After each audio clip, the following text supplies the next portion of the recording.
Wilfredo, ¿cómo les ha ido con el examen? ¿Ya lo presentaron? Sí, muy bien, ahí dándole. Qué bueno, qué bueno. Ya entonces quedaría esta clase, esta es la última clase sincrónica.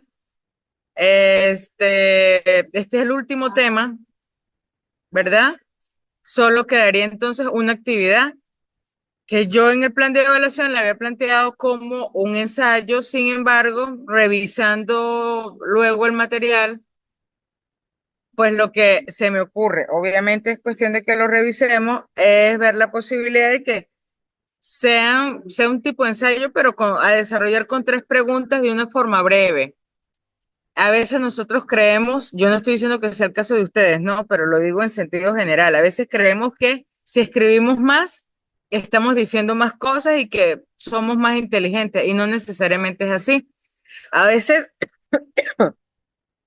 en media cuartilla es suficiente para responder una pregunta válida, una pregunta concreta y con toda la claridad que al menos el que está del otro lado, que es el docente, espera. Entonces, estaba esperando conversar con ustedes por acá para plantearles que, bueno, que más bien sea como el desarrollo de tres preguntas, que ya las cargué ayer en la presentación de la clase de hoy. Igualmente, lo voy a cargar en el enlace para que ustedes la vayan colgando cuando las tengan ustedes, pues. Igual el enlace lo voy a cargar, póngale que a partir de mañana o el lunes, porque bueno, voy a dar chance de que hoy terminen de presentar el examen. Igualmente, estamos bien de tiempo porque esta ya es la última actividad. ¿Sí? Son preguntas muy sencillas y están relacionadas con el desarrollo del tema de hoy. Entonces, pues básicamente es eso. Sin tanta formalidad, de repente, obviamente, que ustedes se identifiquen y que sí me interesa que cumplan con las normas APA, pues, porque forma parte de nuestra formación. Voy a intentar compartir pantalla. Hemos hecho un repaso desde que comenzamos la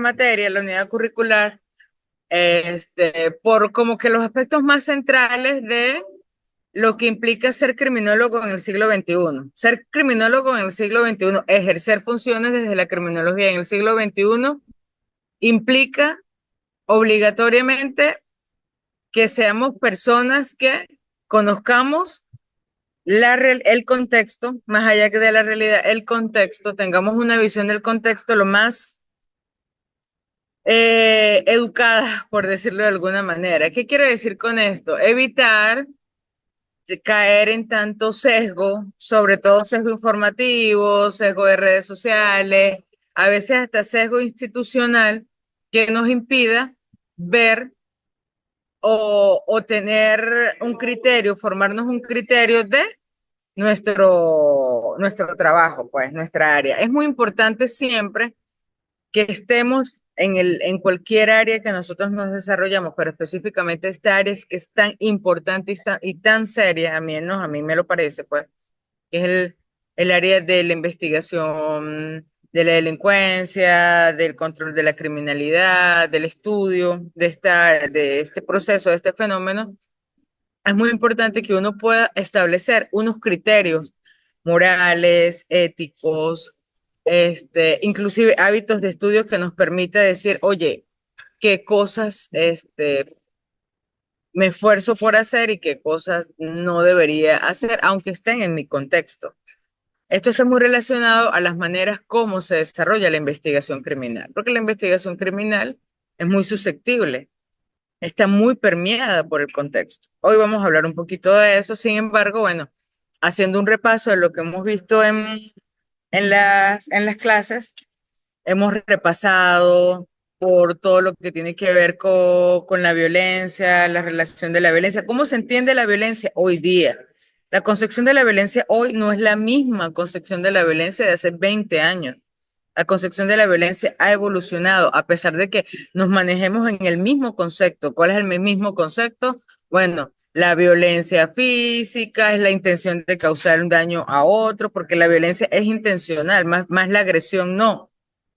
Yo no sé si ustedes tenían eso claro. La agresión es una respuesta instintiva que tenemos desde que nosotros nacemos, que desde que nosotros nos instalamos en este mundo terrenal, por decirlo de esta manera, que es la dimensión en la que al menos nos encontramos en este momento, pero la agresión es una respuesta a cualquier amenaza que venga del exterior o cualquier sensación de desconocimiento del exterior y la manejamos desde que somos recién nacidos. Nos acompaña y hasta cierto punto es instintiva. ¿Cuándo se convierte en violencia? Cuando hay una intencionalidad de hacerle daño al otro o cuando se corre el riesgo de hacerle daño al otro y siendo así, igualmente lo hacemos. Que hay alguna violencia que se pueda justificar, otra que no, eso definitivamente lo define el marco legal y el contexto en el que se da esa violencia. Sin embargo, en el transcurrir de la materia nos hemos encontrado, el mensaje siempre ha sido la evaluación del contexto, tomar en cuenta los factores que en ese momento tienen vigencia, por eso hablábamos de la relación y qué factores estaban relacionados con el tema de la violencia hoy día, hablábamos de la influencia de la violencia digital, de la violencia que estamos teniendo en el marco de las redes sociales, del entorno de las nuevas tecnologías, porque a veces no vemos quién nos está violentando. Por ejemplo, en el caso de los delitos bancarios, de los delitos informáticos, tú jamás te enteras quién te violentó. Y el daño que puedes sufrir, imagínate, puede ser catastrófico, te pueden arruinar financieramente, monetariamente. Eso por ponerles un ejemplo, ¿no? Hay otro tipo de delitos que atentan contra la moral, la ética. Ustedes, cuando yo les preguntaba de la relación de la violencia con las nuevas tecnologías, me hablaban mucho del grooming, ¿verdad? Como una forma, como todo este tipo de, estas modalidades delictivas que están relacionadas con la afectación a nivel ético, moral, a través de una agresión romántica, sexual afectiva. Y eso, y así es la violencia hoy. La violencia es invisible y en la medida que es invisible, porque es mucho más fácil ejercerla, nosotros no sabemos realmente qué hacer con eso que estamos percibiendo y que estamos sintiendo. Igualmente, y yo digo que debe ser mucho más confuso para los órganos de investigación policial que hoy cada vez dependen más de las unidades científicas de estos nuevos delitos informáticos. Entonces, lo que nos están diciendo es que tenemos que cambiar y tenemos que avanzar en nuestra forma de hacer investigación, ¿sí? Sin perder de vista que hay unos códigos, que hay unos criterios para realizar esa investigación. Lo importante es que nosotros realmente tengamos un conocimiento de que las cosas están avanzadas, están cambiando y que a veces nuestra formación inicial no va de la mano con la necesidad de formación o la necesidad de la implicación que uno debe tener para resolver este tipo de problemas. Nosotros estamos en un área que obligatoriamente nos está pidiendo respuestas. Nosotros no podemos decirle a la gente con la que nosotros trabajamos, hoy no, mañana sí. Nosotros obligatoriamente tenemos que dar una respuesta a estos fenómenos que nos están avasallando. Sobre todo porque estos fenómenos también están comenzando desde un tiempo mucho más temprano de lo que ocurría antes. Generalmente antes las personas que estaban implicadas en, en hechos delictivos o en hechos susceptibles de investigación criminal eran adultos. Hoy en día no. Hoy en día un niño, un adolescente con un teléfono y muy poca información o muy poca regulación de su entorno, regulación emocional y a veces información, puede perfectamente causar un daño. Un menor de 18 años. Entonces, ¿qué hacemos con eso? De dónde nos basamos nosotros para decir, oye, ¿qué vamos a hacer? Por eso es importante estar actualizado en los marcos legales, de la investigación, cuáles son nuestros códigos, cuáles son las cosas cuáles son los principios que regulan la investigación. Entonces, hoy vamos a hablar de la deontología y código deontológico, la ética profesional, la investigación privada y también del criminólogo, un poquito del criminólogo que ejerce como detective privado. ¿Sí? Eso no se veía antes. Generalmente un detective, un criminólogo no era un detective privado. A medida que el criminólogo se visibiliza y se conoce pues de todas las fortalezas que tiene a nivel formativo, a nivel profesional, pues la investigación privada viene a ser un campo de desarrollo profesional. Hoy vamos a hablar un poco del término. ¿Alguno conoce el término de deontología? Bueno, es un, es una arista, es una rama de la ética que se encarga de estudiar los deberes y obligaciones que tenemos nosotros como personas, sobre todo en el ámbito profesional. Cada rama, cada profesión debe tener un código deontológico. Debería. Esa debe ser una de sus primeras funciones cuando nace una ciencia, una disciplina, una carrera, una nueva profesión. Debe existir un código de deontología. ¿Qué nos dicen, qué nos dice la literatura? La deontología nos va a dar un marco ético de deberes y obligaciones en el que un profesional se debe regir. En pocas palabras, nos va a decir qué es lo correcto y qué es lo incorrecto al hacer nuestro trabajo. Sí, aquí como lo colocaba yo ayer, esto se los coloco así lo más clarito posible porque esto es una presentación, ya la tienen ustedes en el aula virtual, que la idea es que ustedes como que tomen, adquieran una terminología que a veces uno la considera confusa como algo que debería estar a la mano, al alcance. Entonces, en palabras muy sencillas, es como un manual de buenas prácticas para buena profesión. ¿Cuáles son las reglas que se debe seguir para hacer nuestro trabajo de la manera más ética y responsable? De eso se trata. Por ejemplo, una cosa muy sencilla, nosotros sabemos que los médicos, los abogados, los periodistas se manejan en el marco de códigos que los obliga a comportarse de maneras mucho más responsables que lo que pudieran hacer si no lo tienen. O sea, sabemos que un médico, que su función es preservar la vida de la persona que está atendiendo, no hacer el contrario. Si hace el contrario, definitivamente estaría violando su código deontológico y representaría más bien una amenaza. De eso se trata. Los códigos deontológicos buscan es preservar la dignidad de las personas que en ese momento se están viendo involucradas con ese profesional o con esa rama. ¿Sí? Entonces, ¿por qué es importante la deontología? Nos ayuda a tomar mejores decisiones, definitivamente. Nos permite construir relaciones de confianza, ¿sí? En este caso, con las personas que están en nuestro entorno, con la ciudadanía, por decirlo de alguna manera. Y contribuye a una sociedad más justa y equitativa. Debe ser así. Debe ser así. Y no es una cuestión de que hoy la tomo, mañana sí. O sea, independientemente del contexto en los que nosotros nos manejemos, las cosas están ahí para ser efectivas, no para hacerles al criterio de lo que se nos ocurra, pues. Y eso es muy importante que nosotros lo tengamos claro, lo manejemos. Específicamente hablando del criminólogo, ¿qué es la deontología del criminólogo?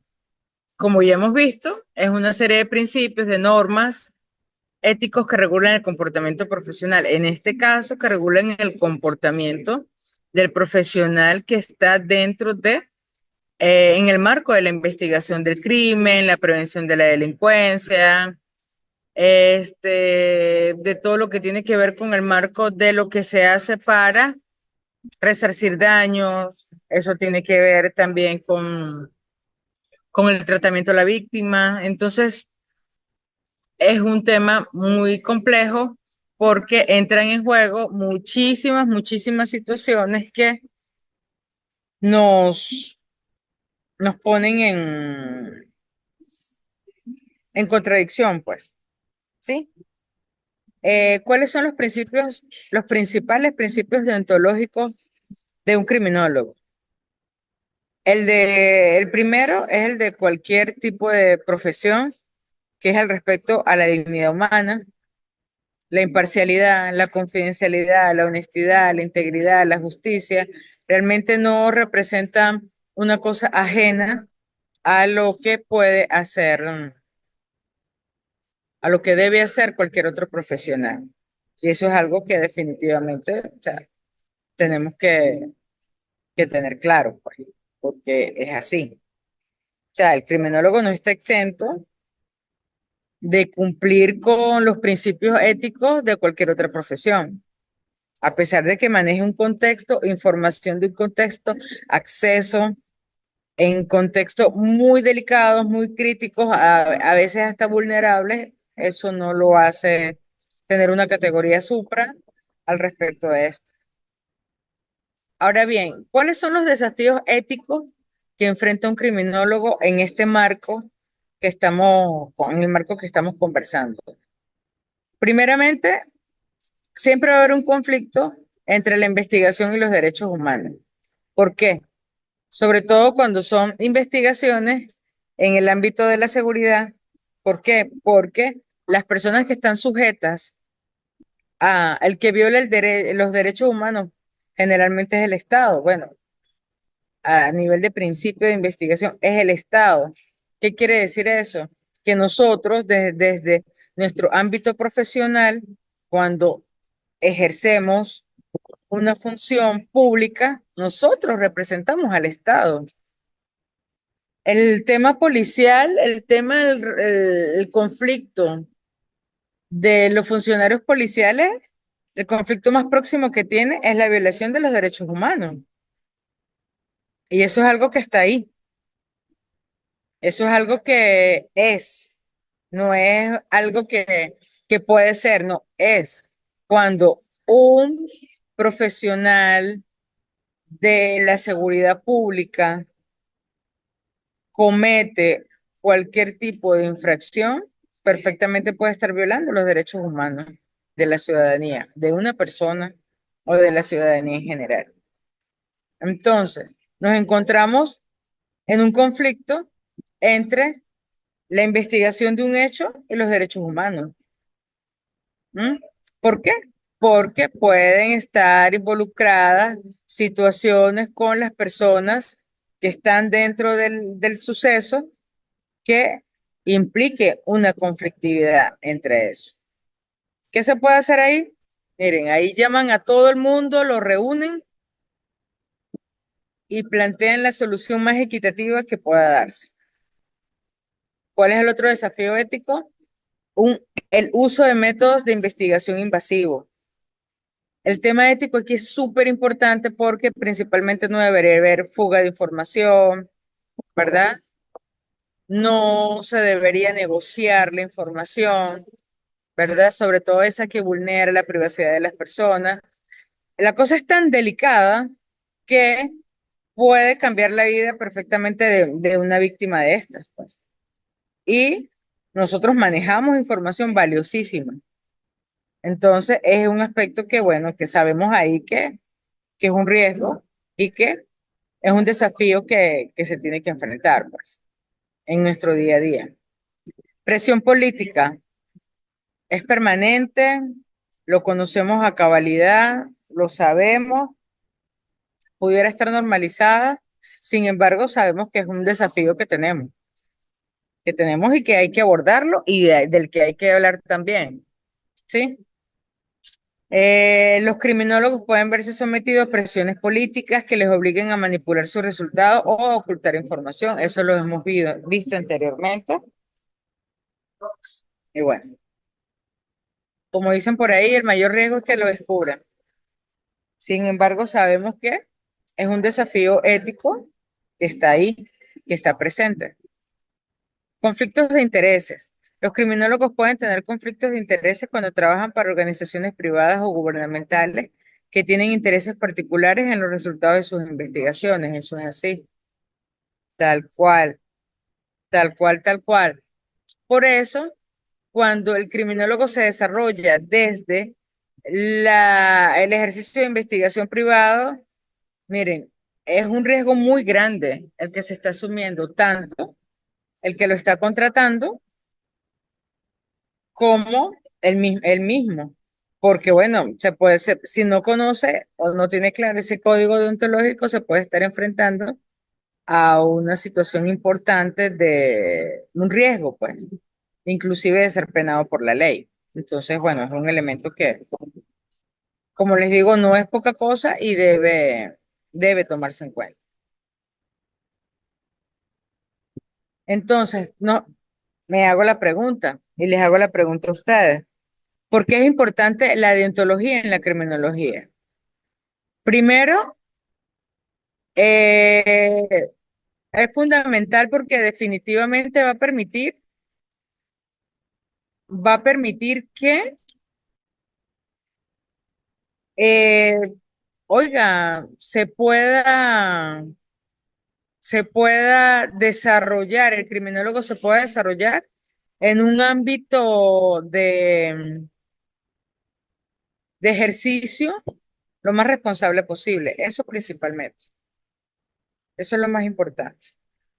Por eso es fundamental la criminología, la deontología dentro de la criminología, porque nos obliga a ser responsables con nuestro entorno profesional, ¿sí?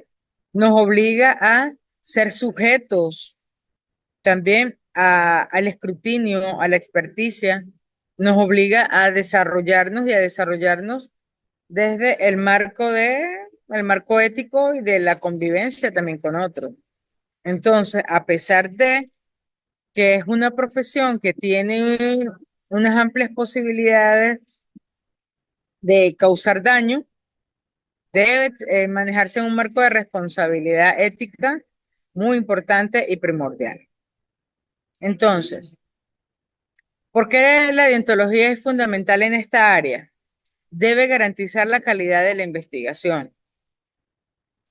¿Por qué el criminólogo debe tener resultados fiables y válidos? Esto lo hablamos desde los que vieron criminología aplicada, hablábamos del informe criminológico, de por qué era importante el informe criminológico, que los resultados fueran fiables, que manejaran técnicas de información, porque definitivamente la calidad de la información es un eje fundamental de la criminología, ¿sí? Necesariamente es así. Que, que en la realidad no lo sea, pues bueno, varía, va a formar parte de lo que, bueno, de la calidad ética del criminólogo con el que estemos tratando, pero definitivamente debe garantizar la investigación de la calidad. Debe proteger los derechos de las personas. La deontología asegura que los criminólogos respeten los derechos de las personas involucradas en sus investigaciones y fortalece la confianza pública. Eso es algo súper importante. Lo hablábamos inclusive la semana antepasada,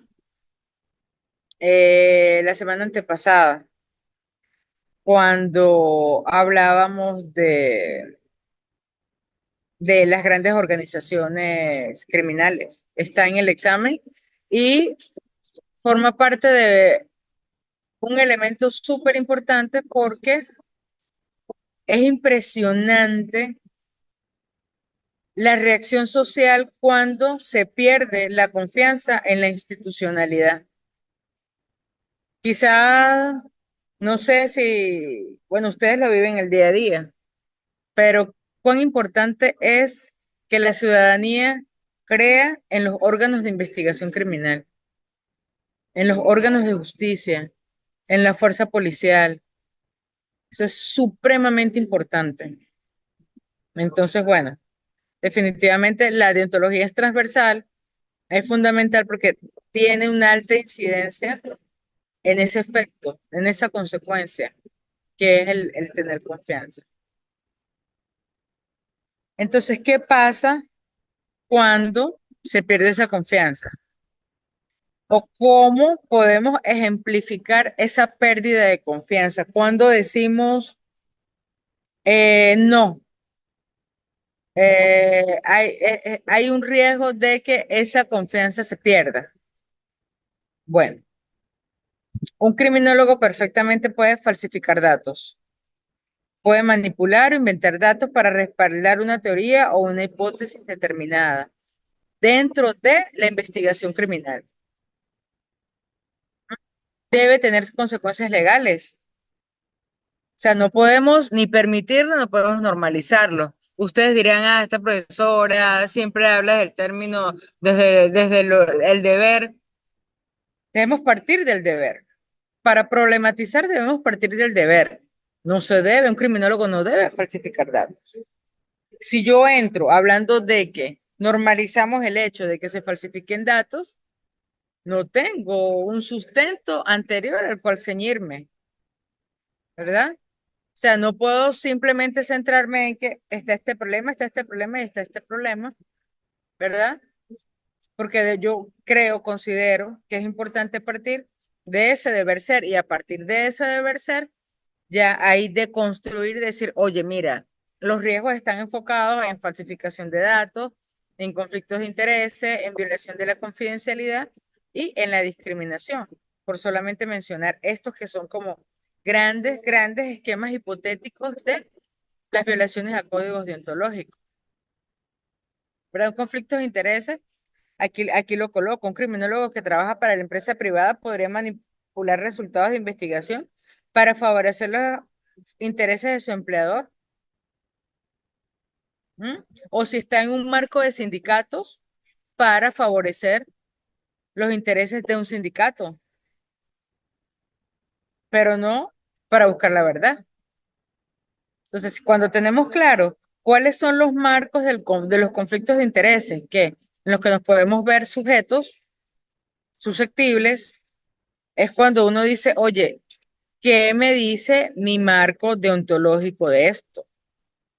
Entonces, siempre es súper importante tenerlo claro, nosotros a lo interno, tenerlo claro, eso es supremamente importante.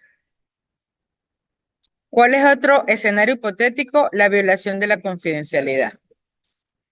Un criminólogo podría revelar información confidencial sobre un caso exponiendo a personas involucradas a riesgos innecesarios. Eso lo puede hacer un criminólogo, lo puede hacer un funcionario policial, lo puede hacer un periodista, lo puede hacer un forense. Imagínense todo ese montón de información filtrada, todos involucrados en un hecho de investigación criminal. Imagínense ustedes lo que implica. Entonces, cuando hablamos de deontología, no hablamos de un conceptos abstractos que son ajenos a nuestra función. No, hablamos de ejes transversales dentro de nuestro desarrollo profesional. El otro escenario hipotético que nos conseguimos es el de la discriminación. Un criminólogo podría tratar de manera diferente a personas en función de cualquier cosa sujeta a discriminación, a ser pobre, a tener una discapacidad, neurodivergencia, a su orientación sexual, a que si es mujer, hombre, si es trans, si pertenece a la comunidad LGTB, a su raza, inclusive en función de su idioma, de si habla o no su idioma, así es nacional o si es extranjero. Imagínense la cantidad de factores que están presentes en un hecho de discriminación. El que más conocemos y el que más tenemos a la mano es el hecho de ser pobre. El ser pobre es una cosa extremadamente difícil y complicada, ¿eh? Porque la aporofobia se llama la fobia a la pobreza, porque es como el estado en el que menos quiere verse involucrada a las personas y buscan siempre estar más bien del lado de las personas que les pueden proveer otro tipo de beneficios. Entonces, imagínense ustedes. En el ámbito criminológico, bueno, de investigación criminal, Este tipo de discriminación es muy común, muy común. Ven a la señora que está siendo vulnerable, que está solita, con sus dos hijitos, que vive en una zona rural, que tiene que hacer un esfuerzo sobrehumano, importante para, primero, saber de qué está siendo acusado alguno de sus miembros de familiares. Y esa persona está ahí. No tiene ni la más mínima idea. Y los órganos de justicia le pasan por encima. Eso es un ejemplo chiquitito.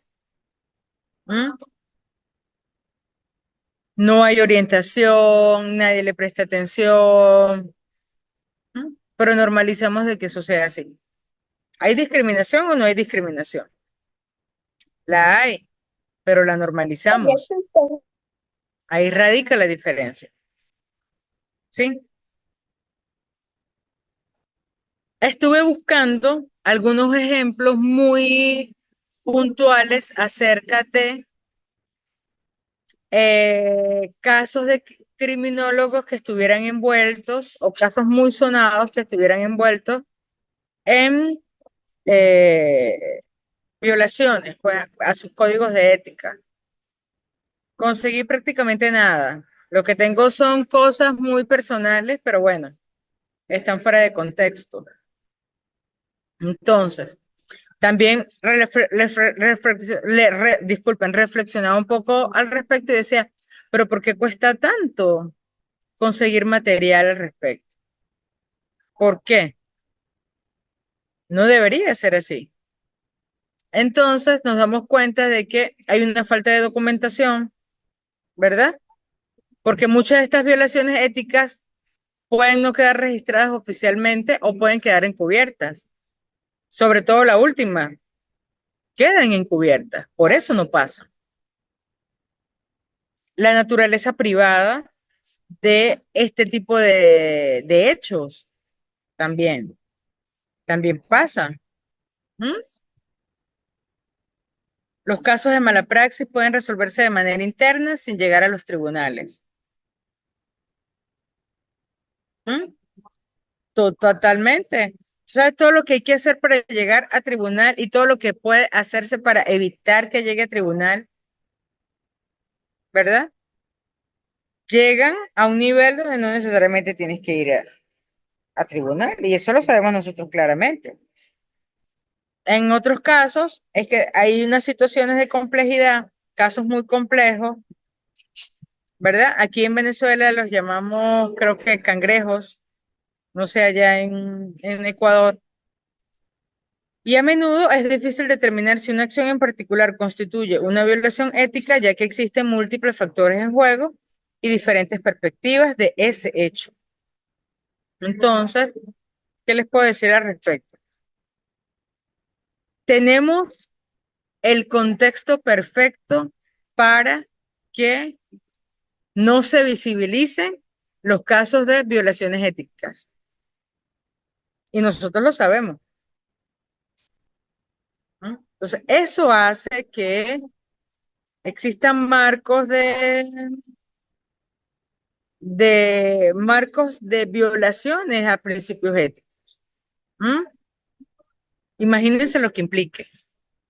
Es bastante delicado, muy, muy, muy delicado. Entonces, siempre es bueno hablar de estas cosas porque pues nos traen otra vez al deber ser, principalmente. No es casual que tratemos estos temas en situaciones tan delicadas como esta. O sea, no podemos imbuirnos permanentemente en la realidad de las condiciones, el contexto, no. Yo sí considero de que para todo en la vida tengamos que partir del deber ser. Del deber ser y saber qué de esas cosas del deber ser tomo en consideración. Porque, ok, en nuestro ámbito personal tenemos muchas posibilidades de actuación, pero en nuestro ámbito profesional nosotros tenemos que tener la suficiente claridad, la suficiente responsabilidad y valentía para asumir cuando nosotros no estamos respondiendo a nuestros deberes éticos. Siempre, obviamente, en el marco de nuestros derechos, pero ojo, a nosotros nos cuestionan y nos juzgan principalmente porque hiciste o dejaste de hacer algo que estaba dentro de dentro de tu ámbito. Entonces, como les digo, no es cualquier cosa, no es poca cosa. ¿Sí? Entonces, algo que, ojo, hay que prestarle atención. ¿Por qué es importante prevenir las violaciones de los códigos éticos a nivel profesional? ¿Mm? ¿Por qué?